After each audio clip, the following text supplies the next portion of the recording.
Bonjour à tous, comment envisager une sortie de crise durable en Guadeloupe? Quelle analyse peut-on faire à ce stade du contexte social que nous connaissons? Que faire pour redonner espoir à la jeunesse? Pierre Sainte-Luce, médecin, docteur en sociologie et chef d'entreprise, est l'invité de Franc-Parler. Bonjour docteur. Bonjour monsieur Fendéré. La Guadeloupe est malade, souffrante. Il convient de se précipiter avec méthode à son chevet. La Guadeloupe, c'est vrai, c'est un constat que vous faites et que nous faisons tous. Des difficultés existent en Guadeloupe depuis de nombreux mois. Et il y a eu cet épisode fâcheux, on va dire, avec des établissements qui ont brûlé, des chefs d'entreprise, des personnels, des ouvriers qui n'ont pas pu se rendre à leur travail. Ouais. Et voilà que je pense que nous sommes en train d'être sur la pente ascendante, puisque j'ai l'impression que ce malaise est en train de diminuer. Quel diagnostic et quel traitement? Le diagnostic, on l'a fait, c'est voir tous ces dégâts qui vont être chiffrés en plusieurs millions d'euros. Ces 80 entreprises guadeloupéennes qui sont détruites et qu'il faut reconstruire.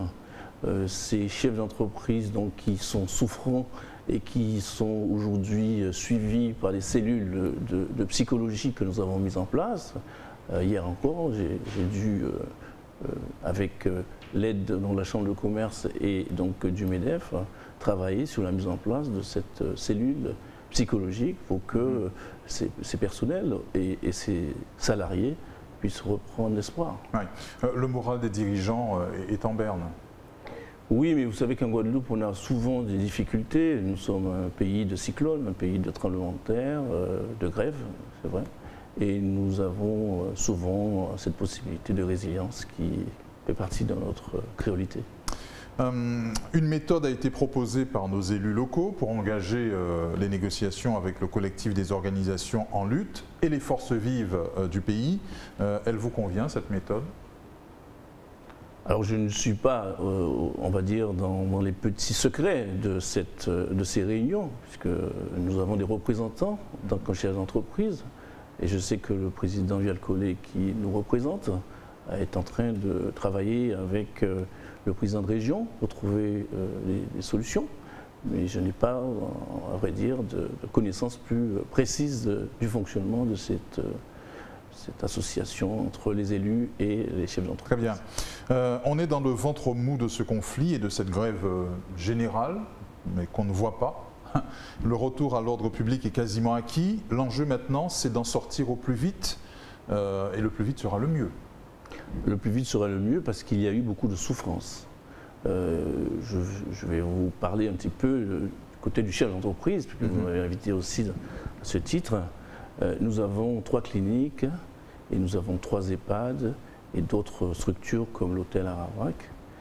Il faut savoir que ces établissements se trouvent dans différents lieux de la Guadeloupe, à Bouillante, à Rivière-Sens, à Port-Louis, à Moule, à Petit-Bourg. Et donc nous avons connu ces barrages pour nos différents praticiens, nos différents médecins qui n'ont pas pu se rendre sur leur lieu de travail et pour notre personnel. Je voudrais là remercier notre personnel qui a fait des efforts tout à fait importants pour passer les barrages, pour passer à pied, se retrouver de l'autre côté avec d'autres salariés pour venir les chercher et malgré tout cela, rester dormir parfois dans les établissements. Donc ils ont fait vraiment un travail formidable et il faut les remercier. Et ce n'est pas seulement dans nos établissements que ça s'est passé ailleurs aussi. Et toute cette souffrance va rester quand même. Donc, il est important de porter aussi la parole pour informer le public de ces difficultés qui ont eu lieu sur les établissements de santé en particulier. Vos activités ont été impactées dans quelle proportion? Alors, il y a eu un impact surtout dans le milieu de l'hôtellerie, puisque à partir du moment où il y a eu ces blocages, toutes les séances qui étaient prévues au niveau des salles de conférence ont été annulées. Tout ce qui était comme... parce que vous savez que le mois de décembre, c'est un mois fort au niveau de l'hôtellerie. Et là, bien évidemment, toutes les personnes qui avaient choisi de venir en Guadeloupe pour se détendre ont donc supprimé leurs réservations. Un peu qu'on se trouve maintenant C'est un taux de 10-15% de taux de remplissage, alors qu'il était prévu qu'on soit à 85-90%. Il faut donc faire une croix sur la haute saison touristique? Alors la haute saison commence, donc on peut faire une croix peut-être sur le mois de décembre. Alors on va voir comment évoluent évidemment ces différentes manifestations, mais pour le mois de janvier, février, on devrait quand même, parce que la Guadeloupe est très attrayante, c'est un beau pays, il faut qu'on communique autour d'une nouvelle image de cette Guadeloupe, et probablement les gens reviendront à partir du mois de janvier. Oui. Donc vous croyez en notre destination, les choses repartiront? Absolument, absolument. Je pense que, comme toujours, chaque fois que nous avons eu des difficultés, il y a eu un regain, parce que la Guadeloupe est un pays français avec beaucoup d'atouts liés à cette République française, notamment le centre hospitalier, on va le dire, hein, malgré tout, qui apporte une sécurité aux touristes, hein, donc une qualité de l'alimentation qui est saine ici en Guadeloupe, toutes sortes d'atouts qui permettent aux gens de comparer avec d'autres lieux du monde et qui se disent malgré tout, on va quand même choisir les Antilles, on va choisir la Guadeloupe en particulier. Très bien, je m'adresse à présent au docteur en sociologie. Comment expliquer, Pierre Sainte-Luce, que tous les 10 ans, en moyenne, la Guadeloupe se retrouve plongée dans une crise majeure? Alors, il n'y a pas eu véritablement d'études pour comprendre ce phénomène. Et on va dire que c'est pas... Est-ce que c'est aussi cyclique que ça tous les 10 ans? Il faudrait une analyse... Entre 7 et 10 ans. Voilà, il faudrait une analyse un peu fine. Vous posez la question de mettre en place, peut-être avec l'université, une recherche sur cet aspect. Parce que ce qui compte, évidemment, c'est de faire le diagnostic. Vous l'avez évoqué tout à l'heure en préambule. Mais ce qui compte surtout, c'est d'éviter que dans 5 ans, 10 ans, 15 ans, j'espère qu'on n'aura pas à voir ce type de manifestation, ce type de phénomène très grave, hein, que nous avons eu ces jours derniers en Guadeloupe.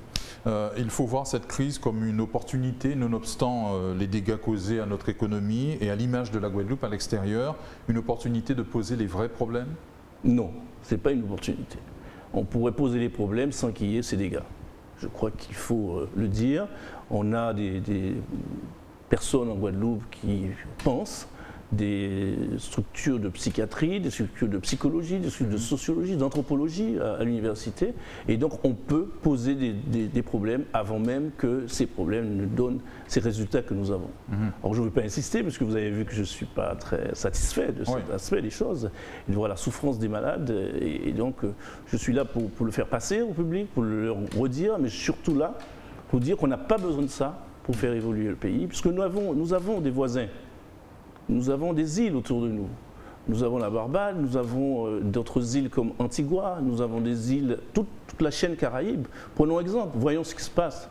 J'ai l'occasion de me rendre régulièrement dans ces îles, et ce n'est pas du tout comme cela que ça se passe dans ces îles. Donc on n'a pas besoin, ce n'est pas une opportunité, monsieur Fandéré, que d'avoir des mouvements sociaux de ce type, des établissements qui ont plusieurs dizaines d'années, centaines d'années à Pointe-à-Pitre qui brûlent, et des patients qui souffrent à la maison et qui ne peuvent pas aller à l'hôpital. Ouais. Donc il faut être beaucoup plus attentif aux signaux faibles. Absolument. Et les signaux, on les avait, on les voyait. Donc il fallait à ce moment-là, alors il est vrai, et je dois le reconnaître, que nous étions dans une période électorale. Cette période électorale a dû perturber les dirigeants, et ces dirigeants étaient occupés à des choses, on va dire, classiques qui concernent leurs élections. Mais malgré tout, il y a une administration dans ces différentes régions ou départements, et peut-être que l'administration de ces régions et départements aurait dû être un peu plus vigilant aux signaux faibles que vous venez d'évoquer. On parle beaucoup des jeunes et des propositions à faire pour redonner espoir à notre jeunesse dans sa globalité. En l'espèce, que faire pour redonner cet espoir à nos jeunes? Alors j'ai vu que les jeunes précisément ont pris leurs responsabilités, ils ont écrit et ils ont rencontré nos dirigeants.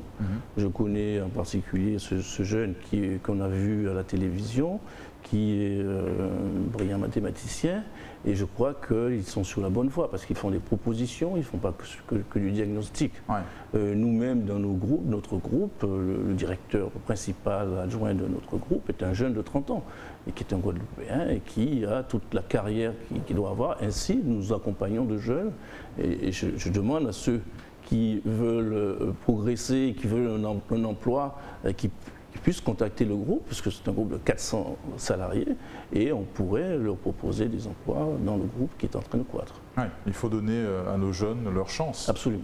Il faut qu'ils sachent aussi la saisir. À vrai dire, ils la saisissent quand on leur donne l'opportunité. Donc il y aura des propositions à faire. Alors j'ai travaillé il y a quelques jours avec le président Hérault, l'ancien Premier ministre, puisque je fais partie de son équipe à la Fondation pour la mémoire de l'esclavage. Il a prévu de faire des propositions aux différents candidats pour les présidentielles, et je vais travailler sur ces propositions et on aura des choses à dire. Très bien. Avec cette crise, Pierre Sainte-Luce, tout ce qu'on a pu lire, entendre, notre vivre ensemble, il en a pris un coup? Je ne crois pas. Je ne crois pas. Précisément, il y a eu quelques personnes excitées qui ont certainement eu des mots un peu déplacés, mais je ne crois pas que notre vivre ensemble, qui fait partie de notre ADN, qui fait partie de, j'utilisais le mot tout à l'heure, de créolité. Nous sommes comme ça, nous sommes tous des mélanges, et nous avons un mélange aussi bien de race que de culture, ça ne s'enlève pas, c'est comme ça, c'est inscrit en nous. Ouais. Et comment vous voyez l'avenir politique de la Guadeloupe? Il faut oser l'évolution de nos institutions, ou c'est un faux débat? Ce qui a été traduit par ces différents événements aujourd'hui, c'est que comme vous le voyez, les élus se sont réunis et essaient de prendre en main des solutions pour... et je crois que c'est une très bonne chose. Si on prend l'exemple des barrages sur les différentes communes, un maire pourrait très bien aujourd'hui aller voir les jeunes sur les barrages, discuter, ils connaissent ces jeunes, ces maires, et discuter avec eux, trouver des solutions ponctuelles sur ce qui correspond à leur territoire. Donc vous voyez que le maire, le président du conseil départemental, le président du conseil régional, dans chacune de leurs spécificités peuvent apporter des choses, et là on voit que ces différentes personnalités entrent dans le champ de leurs occupations. Alors chacun à son niveau peut ou doit porter sa contribution à un mieux vivre ensemble en Guadeloupe. Vous avez d'ailleurs commis un texte viral, Au feu les pompiers, qui a été très partagé sur les réseaux sociaux. Vous attendiez à ça? Non, pas vraiment, pas vraiment, mais c'est de ma responsabilité de chef d'entreprise et de médecin de pointer du doigt une situation qui n'est pas concevable, qui est impossible à imaginer. Et vous savez, en août, j'avais déjà écrit sur ce thème, et je pensais donc que cette première alerte allait permettre à certaines personnes de se dire tiens, il y a quand même un petit problème là. Donc des pompiers qui bloquent, ou des pompiers qui envoient de l'eau sur des militaires ou des policiers. Ça ne me semblait pas correspondre à l'image que nous avons de cette profession, qui est une profession aimée dans le monde entier, qui est la profession la plus aimée. Donc lorsque j'ai cru comprendre que le président du conseil départemental, ou qu'il y avait une sorte d'amnistie qui allait se faire, je me suis dit non. Il faut interpeller les personnalités qui ont la responsabilité pour leur dire que ce qui a été fait n'a pas été une bonne chose, et qu'il faut trouver des solutions, qui vont aussi convenir aux pompiers, parce qu'on peut très bien faire quelque chose et se dire après, mais effectivement ce que j'ai fait là n'est pas bien. Et que je ne sais pas ce que vous en pensez, mais on peut aussi convenir que ce qu'on a fait, et je le répète, n'est pas bien. C'est le sens de mon intervention sur les réseaux sociaux avec cet article, comme vous le dites, qui a été très partagé. Il faut se dire les choses. il faut dire les choses. Et c'est notre responsabilité, c'est la responsabilité de la société civile que de partager avec les élus, avec la population, des informations de là où nous sommes, puisque nous avons une vue d'ensemble. J'ai une vue du côté du médecin, du côté aussi donc, du chef d'entreprise. Il faut qu'on partage avec nos amis, que ce soit la population, comme je disais, ou l'État, mais avec aussi les dirigeants. Il faut qu'on partage ces informations. Vous êtes très actif, je n'ai pas dit hyperactif. Hein. Le prochain ouvrage, c'est pour bientôt? Il est on va dire sur la fin, c'est vrai. Et peut-être que dans quelques semaines, quelques mois, il va sortir. Ouais, on peut en savoir plus? Pas aujourd'hui, pas aujourd'hui. Bon, en tout cas, vous prenez plaisir à écrire. Absolument. Vous avez besoin d'écrire?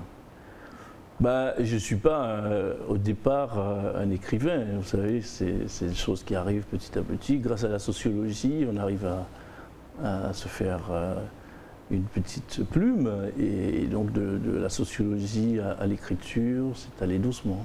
Très bien. Merci à vous, Pierre Sainte-Luce, docteur. Merci d'être venu sur notre plateau. Merci, Monsieur Fendéré.